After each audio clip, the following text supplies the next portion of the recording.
Measures of skewness, వైషమ్యమానాలు. The word skewness refers to lack of symmetry. That is, non-normal or asymmetrical distribution is called skew distribution. ఒక విభాజనంలో సౌష్ఠవం లోపిస్తే అంటే కొలమానాలు ఒక చివర కానీ మరో చివర కానీ ఎక్కువగా కేంద్రీకృతమై ఉంటే ఆ విభాజనాన్ని వైషమ్యం గల విభాజనం అని అంటారు. Symmetrical distribution. In this distribution, the values of mean, median and mode are equal. అంటే సౌష్ఠవ విభాజనం అంటారు. ఈ సౌష్ఠవ విభాజనంలో కేంద్రస్థానపు కొలతలైనటువంటి అంకమధ్యమం, మధ్యగతం, బాహుళకం విలువలు సమానంగా ఉన్నటువంటి విభాజనం అన్నమాట. రెండవది asymmetrical distribution. In this distribution, mean, median, mode are not equal. అసౌష్ఠవ విభాజనం అంటారు. ఇక్కడ మీన్, మీడియన్, మోడ్ అంటే అంకమధ్యమం, మధ్యగతం, బాహుళకం సమానంగా ఉండవు. అయితే ఇవి మళ్ళీ రెండు రకాలుగా చెప్పొచ్చు. Positively skewed distribution. In this distribution, the value of arithmetic mean is maximum than that of mode. Median lies in between these two. Next one, negatively skewed distribution. In this distribution, the value of mode is maximum than that of arithmetic mean. Median lies in between these two. అంటే ఈ అసౌష్ఠవ విభాజనం ధనాత్మకమైనదిగా ఉండొచ్చు లేదా రుణాత్మకమైనదిగా ఉండొచ్చు. ధనాత్మకం అంటే ఇందులో అంకమధ్యమం విలువ గరిష్టంగా ఉండి బాహుళకం విలువ కనిష్టంగా ఉండి మధ్యగతం వీటి రెండింటి మధ్యలో ఉంటుంది. అలాగే రుణాత్మకమైనది అనుకోండి, బాహుళకం విలువ గరిష్టంగా ఉండి అంకమధ్యమం విలువ కనిష్టంగా ఉండి మధ్యగతం ఈ రెండింటి మధ్యలో ఉండడం జరుగుతుంది. Important measures of skewness. ముఖ్యమైనటువంటి వైషమ్యమానాలు ఏంటంటే, 1 Karl Pearson's coefficient of skewness, 2 Bowley's coefficient of skewness. Karl Pearson వైషమ్యం, అలాగే బౌలే వైషమ్యం లేదా వైషమ్య గుణకము అని కూడా అంటూ ఉంటారు. ప్రాబ్లమాటిక్ పార్ట్కి వచ్చినట్లయితే స్క్వీనెస్లో Karl Pearson's coefficient of skewness అనేది చేస్తాం, మొదటిది. అయితే ఇందులో కూడా మనం individual series, discrete series, continuous సిరీస్లో ప్రాబ్లమ్స్ చేస్తాం. సో ఫస్ట్ ఇండివిజువల్ సిరీస్ చూద్దాం. వ్యక్తిగత శ్రేణులు, కార్ల్ పియర్సన్ వైషమ్య గుణకము. Calculate Karl Pearson's coefficient of skewness అని ప్రాబ్లంలో ఎక్స్ వాల్యూస్ ఇవ్వడం జరుగుతుంది. అంటే వ్యక్తిగత శ్రేణుల్లో ఎక్స్ విలువలు ఒకటే ఇస్తాడు కాబట్టి ఇక్కడ ఎక్స్ వాల్యూస్ ఇవ్వడం జరిగింది. ఇలా ఇచ్చినప్పుడు ముందుగా మనం ఇలా డిఎక్స్ కనుక్కోవాల్సి ఉంటుంది. డిఎక్స్ అంటే మీకు తెలిసినదేగా, ఏదో ఒక విలువని ఏ అనుకుని ఊహించిన సగటుగా తీసుకుని దాని నుంచి మనం విచలనాలు కనుక్కుంటాం. డీవియేషన్స్ ఆఫ్ ఎక్స్ అంటే ఇక్కడ నేను 7ని ఏ కింద ఊహించుకుని దాని నుంచి డిఎక్స్ కనుక్కున్నా. 7 - 7 0, 10 - 7 3 అలా డిఎక్స్ విలువలు కనుక్కున్నా. తర్వాత డిఎక్స్ని స్క్వేర్ చేశా. ఇప్పుడు డిఎక్స్ టోటల్ చేశా, డిఎక్స్ స్క్వేర్ టోటల్ చేశా, ఎక్స్ టోటల్ చేశా.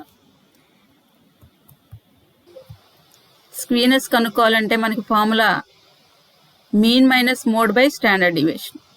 సో మనం ఇప్పుడు మీన్ కనుక్కోవాలి, మోడ్ కనుక్కోవాలి, స్టాండర్డ్ డివియేషన్ కనుక్కోవాలి. ఇది ఇండివిజువల్ సిరీస్ కాబట్టి ఇండివిజువల్ సిరీస్లో మనం ఫస్ట్ డైరెక్ట్గా స్టాండర్డ్ డీవియేషన్ కనుక్కోవడా కావాల్సినటువంటి క్యాలిక్యులేషన్ చేసుకున్నట్లయితే అది మనకి అర్థమెటిక్ మీన్కి కూడా ఉపయోగపడుతుంది. కాబట్టి మనం ఇందాక అందుకనే dx square కనుక్కున్నాం.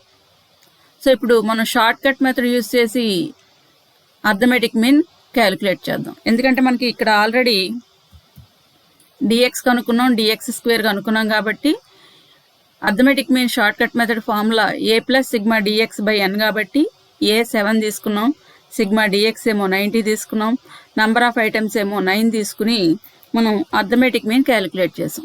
So arithmetic mean ఈ రకంగా క్యాలిక్యులేట్ చేస్తే 17 వచ్చింది. నెక్స్ట్ ఇండివిజువల్ సిరీస్లో మోడ్ క్యాలిక్యులేట్ చేయాలంటే బై ఇన్స్పెక్షన్ చేసేయచ్చు అని చెప్పుకున్నాం కాబట్టి ఇక్కడ మనకి 20 2 టైమ్స్ రిపీట్ అయింది. చూసినట్లయితే 20 2 టైమ్స్ రిపీట్ అయింది, మిగిలినవన్నీ సింగిల్ టైమే వచ్చాయి. కాబట్టి ఇక్కడ మోడ్కి ఆన్సరు 20 అవుతుంది. By inspection mode is equal to 20.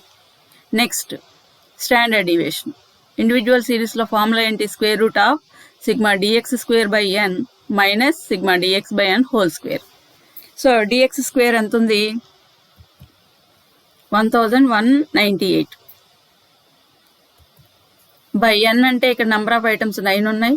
అలాగే సిగ్మా డిఎక్స్ ఎంత ఉందంటే ఇందాక 90 వేసాం కదా, అది నెంబర్ ఆఫ్ ఐటమ్స్ ఏమో 9 హోల్ స్క్వేర్ వేసాం. సో ఈ రకంగా దీన్ని వాల్యూ సబ్స్టిట్యూట్ చేసి దీన్ని సింప్లిఫై చేసినట్లయితే మీకు స్టాండర్డ్ డీవియేషన్కి ఆన్సర్ 5.754 వచ్చింది. 5.754. ఇప్పుడు కార్ల్ పియర్సన్ స్క్వీనర్స్కి formula mean minus mode by standard deviation. So arithmetic mean ఎంత వచ్చింది మనకి? 17. అలాగే మోడ్ ఎంత వచ్చింది? 20. అలాగే స్టాండర్డ్ డీవియేషన్ ఎంత వచ్చింది? 5.754. ఇప్పుడు ఇది తీసేస్తే -3 బై 5.754 వేసి డివైడ్ చేస్తే -0.521. ఇది స్క్వీనర్స్కి ఆన్సర్. సో ఇండివిజువల్ సిరీస్లో మనం కార్ల్ పియర్సన్ కోఎఫిషియంట్ ఆఫ్ స్క్వీనర్స్ ఈ రకంగా క్యాలిక్యులేట్ చేస్తాం. డిస్క్రీట్ సిరీస్ అనగానే ఎక్స్ వాల్యూస్ ఫ్రీక్వెన్సీ ఇస్తాడని తెలుసు కదా. సో ఇప్పుడు మనం ఇందులో అర్థమెటిక్ మీను అలాగే మోడు స్టాండర్డ్ డీవియేషన్ కనుక్కున్నాక Karl Pearson coefficient of skewness కనుక్కుంటాం.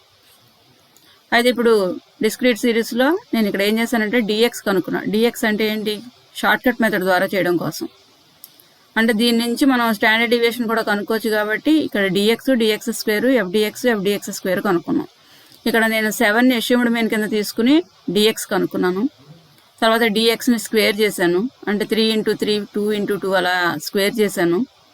F into dx చేశాను, తర్వాత ఎఫ్ ఇంటూ డిఎక్స్ స్క్వేర్ చేశాను. సో ఇవి ఎల్స్ని టోటల్ చేసా, ఎఫ్డిఎక్స్ని టోటల్ చేసా, ఎఫ్డిఎక్స్ స్క్వేర్ టోటల్ చేసా, ఫ్రీక్వెన్సీ టోటల్ చేసా. ఇప్పుడు arithmetic mean shortcut method formula a + sigma f dx by ఎన్ వేసి ఇక్కడ ఆ వాల్యూస్ని సబ్స్టిట్యూట్ చేసా. అంటే సిగ్మా ఎఫ్డిఎక్స్ ఏమో ఇక్కడ మనకి 283 వచ్చింది, ఎన్ ఏమో 500 వచ్చింది. సో ఆ వాల్యూస్ని సబ్స్టిట్యూట్ చేసి నేను ఇక్కడ అర్థమెటిక్ మీన్ క్యాలిక్యులేట్ చేశాను. అలాగే mode by inspection mode maximum frequency ఉన్నది 125, దాన్ని ఎదురుకుండా ఉన్నటువంటి ఎక్స్ వాల్యూ 8 ఏమో మోడ్ అయ్యింది. అలాగే స్టాండర్డ్ డీవియేషన్ ఫార్ములా వేసా. Standard deviation is equal to sigma f dx square by N minus sigma f dx by N whole square వేసి స్టాండర్డ్ డీవియేషన్కి కూడా ఆన్సర్ క్యాలిక్యులేట్ చేసాం. 1.78 వచ్చింది. ఇప్పుడు Karl Pearson coefficient of skewness కనుక్కోవడానికి ఫార్ములా వేసాం. ఎస్కేపి అంటే కార్ల్ పియర్సన్ కోఎఫిషియంట్ ఆఫ్ స్క్వీనర్స్కి ఇలా డినోట్ చేస్తాం. Mean minus mode by standard deviation. Mean ఇక్కడ ఎంత వచ్చింది? 7.566 మైనస్ మోడ్ ఎంత వచ్చింది? 8. అలాగే స్టాండర్డ్ డీవియేషన్ 1.78. దీన్ని సింప్లిఫై చేసినట్లయితే -0.244 వచ్చింది. సో ఇది డిస్క్రీట్ సిరీస్లో మనం కోఎఫిషియంట్ ఆఫ్ స్క్వీనర్స్ కనుక్కోవడం. Next continuous series. ఇది కూడా మీకు తెలిసిందే. కంటిన్యూస్ సిరీస్ అనగానే క్లాస్ ఇంటర్వెల్స్ ఫ్రీక్వెన్సీ ఇస్తాడు. సో ఇక్కడ కూడా మనం మీన్ కనుక్కోవాలి, మోడ్ కనుక్కోవాలి, స్టాండర్డ్ డీవియేషన్ కనుక్కోవాలి. సో కంటిన్యూస్ సిరీస్లో ముందు మీన్ కనుక్కోవాలంటే మిడ్ వాల్యూస్ కనుక్కోవాలి తెలుసు కదా. లోయర్ లిమిట్ని అప్పర్ లిమిట్ని యాడ్ చేసి బై 2 చేసి ఇలాగా మిడ్ వాల్యూస్ కనుక్కున్నాం. నెక్స్ట్ డిఎక్స్ కనుక్కున్నాం. అంటే మిడ్ వాల్యూస్లోంచి నేను ఇక్కడ 35ని ఏ కింద తీసుకుని డీవియేషన్స్ కనుక్కున్నాను. ఈ డీవియేషన్స్ని స్క్వేర్ చేసాం. ఇప్పుడు ఎఫ్ ఇంటూ డిఎక్స్ చేసాం, ఈ రెండు మల్టిప్లై చేసాం, ఎఫ్డిఎక్స్ వచ్చింది. అలాగే ఎఫ్ ఇంటూ డిఎక్స్ స్క్వేర్, ఈ రెండు మల్టిప్లై చేస్తే ఎఫ్డిఎక్స్ స్క్వేర్ వచ్చింది. ఇప్పుడు ఎఫ్డిఎక్స్ టోటల్ చేసాం, ఎఫ్డిఎక్స్ స్క్వేర్ టోటల్ చేసాం, అలాగే ఫ్రీక్వెన్సీ టోటల్ చేసాం. ఇక్కడ ఎఫ్డిఎక్స్ టోటల్ చేసేటప్పుడు ఇక్కడ మైనస్ వాల్యూస్ ప్లస్ వాల్యూస్ చూసుకోవాలి. ఇక్కడేమో ప్లస్లేమో 420 ఉంది, మైనస్లేమో 560 ఉంది. అంటే మైనస్లే ఎక్కువ ఉన్నాయి కాబట్టి 560లోంచి 420 తీసేసి మైనస్ గుర్తు చూపిస్తూ మనం 140 వేసాం. అది గుర్తుపెట్టుకోండి. సో ఇప్పుడు ఈ రకంగా టోటల్స్ చేసిన తర్వాత ఇప్పుడు మనం అర్థమెటిక్ మీన్ క్యాలిక్యులేట్ చేద్దాం. X bar is equal to a plus sigma f dx by ఎన్ వేసి అర్థమెటిక్ మీన్ క్యాలిక్యులేట్ చేస్తే 33.6 వచ్చింది. అలాగే స్టాండర్డ్ డీవియేషన్ కనుక్కున్నాం. Sigma f dx square by N minus sigma f dx by N whole square వేసి స్టాండర్డ్ డీవియేషన్ కనుక్కున్నాం. ఇప్పుడు mode కనుక్కోవడానికి by inspection modal class calculate చేసాం, అంటే మోడల్ క్లాస్ ఐడెంటిఫై చేసాం, క్యాలిక్యులేట్ చేయడం కాదు. ఎలాగ తెలిసింది మనకి? ఇక్కడ హైయెస్ట్ ఫ్రీక్వెన్సీ ఉన్నది మోడల్ క్లాస్, అంటే 30 కదా, దాని ఎదురుకుండా ఉన్నది 30 to 40 మోడల్ క్లాస్ అయింది. ఇప్పుడు మోడల్ క్లాస్ ఎదురుకుండా ఉన్న ఫ్రీక్వెన్సీ F1 అయింది, దాని పైన ఉన్న ఫ్రీక్వెన్సీ F0 అయింది, దాని కింద ఉన్న ఫ్రీక్వెన్సీ F2 అయింది. ఇప్పుడు మనం మోడ్కి ఫార్ములా వేసాం. Mode is equal to L1 plus F1 minus F0 by 2F1 minus F0 minus F2 into C వేసి మనం ఇప్పుడు మోడ్ కూడా క్యాలిక్యులేట్ చేసాం. కంటిన్యూస్ సిరీస్ కాబట్టి ఒక్క మోడల్ క్లాస్ మాత్రమే బై ఇన్స్పెక్షన్ తీసుకున్నాం, క్యాలిక్యులేట్ చేసాం, వాల్యూ మాత్రం క్యాలిక్యులేట్ చేసాం, ఫార్ములా వేసి వాల్యూ క్యాలిక్యులేట్ చేసాం. ఇప్పుడు మనం కార్ల్ పియర్సన్ స్క్వీనర్స్కి ఫార్ములా వేసాం, mean minus mode by standard deviation. Mean answer ఎంత వచ్చింది? 33.6 వేసాం. అలాగే మైనస్ మోడ్ వాల్యూ 35.56 వేసాం. అలాగే స్టాండర్డ్ డివియేషన్ వాల్యూ 12.33 వేసాం. వేసి క్యాలిక్యులేట్ చేసాం. ఆన్సరు -0.1589 వచ్చింది. సో ఈ రకంగా మనం కంటిన్యూస్ సిరీస్లో కార్ల్ పియర్సన్ కోఎఫిషియంట్ ఆఫ్ స్క్వీనెస్ కూడా క్యాలిక్యులేట్ చేసాం. Thank you.